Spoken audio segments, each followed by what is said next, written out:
حضرت ابو ہریرہ رضی اللہ تعالیٰ عنہ سے روایت ہے کہ نبی کریم صلی اللہ علیہ وسلم نے فرمایا کہ اللہ تعالیٰ فرماتا ہے، جب رسول اللہ صلی اللہ علیہ وسلم اللہ تعالیٰ سے کسی بات کو روایت کر رہے ہوں کہ اللہ تعالیٰ فرماتا ہے تو اس کو حدیث قدسی کہا جاتا ہے۔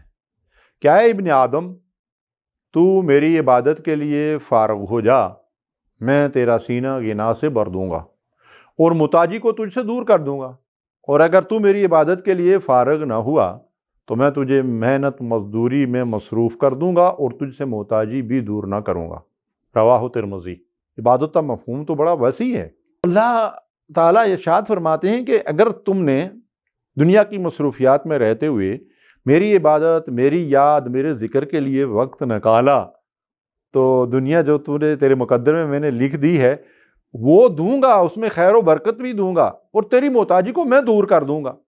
تو ہمیں یہ جان لینا چاہیے کہ غنا اور محتاجی، فقر و فاقہ اور خوشحالی سب کچھ اللہ کی طرف سے ہوتا ہے، بندہ صرف حرکت کرتا ہے۔ وَلَيْسَ لِلْإِنسَانِ إِلَّا مَا سَعَىٰ، انسان کو وہی چیز ملتی ہے جس کے لیے وہ صحیح کرتا ہے۔ تو اس لیے ہمیں اللہ کے احسانات کے سامنے ہمیشہ سر جھکائے رکھنا چاہیے اور اللہ کی عبادات کو ترجیح اول پہ رکھنا چاہیے۔ اس حدیث مبارکہ کے مفہوم کو سمجھنے کے لیے میں آپ کے سامنے ایک بڑا سبق آموز واقعہ رکھتا ہوں۔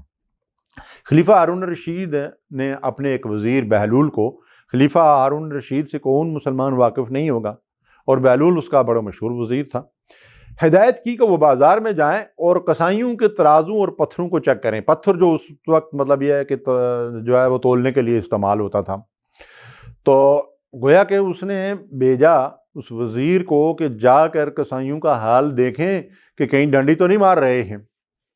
تو فرمایا کہ جن کے تول کے پتھر کم نکلیں، ان کے ترازو درست نہ ہوں تو ان کو گرفتار کر کے لے آئیں۔ جی، بہلول بازار میں گئے اور ایک کسائی کے پتھر چیک کیے تو وہ کم نکلے۔ اس سے پوچھا کہ کیسی گزر اوقات ہو رہی ہے، یعنی حال احوال پوچھا۔ اسے نہیں بتایا کہ اس نے کیا کر دیا، اس نے ویسے مطلب پتھر دیکھ لیے تو بڑا تیز تراز سیانہ اور بڑا جو ہے وہ اس کا خاص وزراء میں سے تھا، تو وہ پتھر کم تھے اس سے حال احوال پوچھا تو اس نے کیا کہا، کہتا ہے بہت برے دن ہیں، دل کرتا ہے کہ یہ گوشت والی چھری بدن میں گھسا دوں اور اپنی نیند سو جاؤں، کیا پوچھتے ہو، کیا حال احوال ہے؟ اچھا جی، آگے چلا، دوسرے کے پاس پہنچا، اس کے پتھر دیکھے تو وہ بھی کم تھے۔ اس سے سوال کیا، ہاں جی گزر اوقات کیسے ہو رہی ہے، کام کاروبار کیسا ہے؟ وہ کہتا ہے کاش اللہ نے پیدا ہی نہ کیا ہوتا، بہت ذلالت کی زندگی بسر کر رہا ہوں، رسوا ہو گیا ہوں۔ لا الہ الا اللہ۔ بہلول تیسرے کے پاس پہنچا تو اس کے جب پتھر چیک کیے، ترازو وغیرہ دیکھا تو سب کچھ بالکل برابر تھا۔ اس سے حال احوال پوچھا تو اب اس کی سٹوری سنیے۔ وہ کہتا ہے بہلول سے کہ بھئی اللہ کا لاکھ لاکھ شکر ہے، اسے نہیں معلوم کون ہے، کیا کر رہا ہے، کیا ہو رہا ہے، کیا معاملہ ہے۔ کہتا ہے اللہ کا لاکھ لاکھ شکر ہے، بہت خوش ہوں، اللہ نے بڑا کرم کیا ہے اور اولاد بھی بہت نیک دی ہے، تعلیم و تربیت بھی ان کی ہو رہی ہے، زندگی بڑی اچھی طرح سے گزر رہی ہے، گزر بسر بڑے اچھے طریقے سے ہو رہی ہے، الحمدللہ ثم الحمدللہ۔ اب بہلول جو ہے وہ کسی کو گرفتار کیے بغیر واپس خلیفہ کے پاس پہنچ گیا۔ امیر المومنین نے، ہارون الرشید نے دریافت کیا کہ کیا خبر لے کر آئے ہو، تو بہلول نے پوری روداد سنا دی۔ تو ہارون الرشید پریشان حیران ہو کر اس سے پوچھتے ہیں کہ کہاں ہیں وہ لوگ، ان کو گرفتار کر کے کیوں نہیں لائے؟ تو بہلول نے بڑا فکر انگیز جواب دیا، اس میں بڑی عبرت ہے میرے اور آپ کے لیے۔ تو بہلول نے کہا کہ امیر المومنین ان کو اپنے حال پر رہنے دیں، اللہ نے جس سزا میں، جس گرفت میں ان کو لیا ہوا ہے اور پکڑا ہوا ہے، عبرت کے لیے وہی ان کے لیے کافی ہے۔ وہ تو سزا بھگت رہے ہیں، ان کو اور سزا دے کے کیا کرنا ہے؟ کیا سزا تھی ان کی؟ ان کو سکون تھا زندگی میں؟ جی، رو رہے ہیں، پریشان حال ہیں۔ ایک کہتا ہے یہی چھری اپنے پیٹ میں گھسیڑ کے جو ہے مطلب یہ ہے کہ اپنا خاتمہ کر دوں، دوسرا کہتا ہے اللہ نے مجھے پیدا ہی نہ کیا ہوتا۔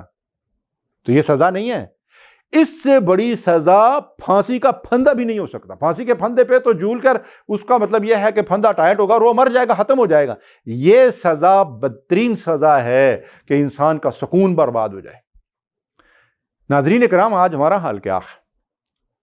ہر جگہ ہم ڈنڈی مار رہے ہیں، ہمارے لینے اور دینے کے پیمانے مختلف ہیں، تو اس کی سزا جو اللہ نے تجویز کی ہے کہ دنیا میں تمہارا سکون برباد ہو جائے گا۔ اب سکون کس چیز سے ملتا ہے؟ سکون تو اللہ کی اطاعت سے ملتا ہے، اللہ کے ذکر سے ملتا ہے، اللہ کی یاد سے ملتا ہے، اللہ کی عبادت سے ملتا ہے۔ الا بذکر اللہ تطمئن القلوب، قلوب و اذہان کو اطمینان اور سکون اور ٹھنڈک حاصل ہوتی ہے اللہ کی یاد سے۔ اللہ کو یاد کون کرے گا؟ جو اللہ کو یاد کرے گا وہ بے ایمانیاں کرے گا، وہ ناپ تول میں کمی کرے گا، وہ ڈانڈی مارے گا، وہ دھوکہ دے گا، وہ بدماشیاں کرے گا، وہ جھوٹ بولے گا، وہ فریب کرے گا۔ ایسا نہیں ہو سکتا۔ جو اللہ کو یاد کرے گا وہ اللہ کا بندہ ہوگا، اس کی کیفیت اس تیسرے بندے کی سی ہوگی کہ جو کچھ اللہ نے مقدر کیا اس پر اللہ کا شکر ادا کر رہا ہے، اور حقیقت یہ ہے کہ ایسے لوگوں کی گزر اوقات ہزاروں میں بھی بڑے آسانی سے ہو جاتی ہے، اور وہ جو اللہ کے ناشکرے اور اللہ کے باغی اور نافرمان ہیں وہ لاکھوں اور کروڑوں میں بھی کھیلتے رہتے ہیں اور ساتھ روتے بھی رہتے ہیں۔ اس لیے ہم اپنی کمائی اور اپنے رزق اور اس کے ذرائع کے اوپر جو ہے وہ ضرور نظر رکھیں، اور یہ دیکھا کریں کہ اگر آج ہمیں دنیا کے اندر بے سکونی کی صورت میں کوئی سزا مل رہی ہے تو اس میں ہماری کمزوریوں، ہماری خطاؤں اور ہمارے گناہوں کا کوئی دخل تو نہیں ہے۔ وآخر دعوانا الحمدللہ رب العالمین۔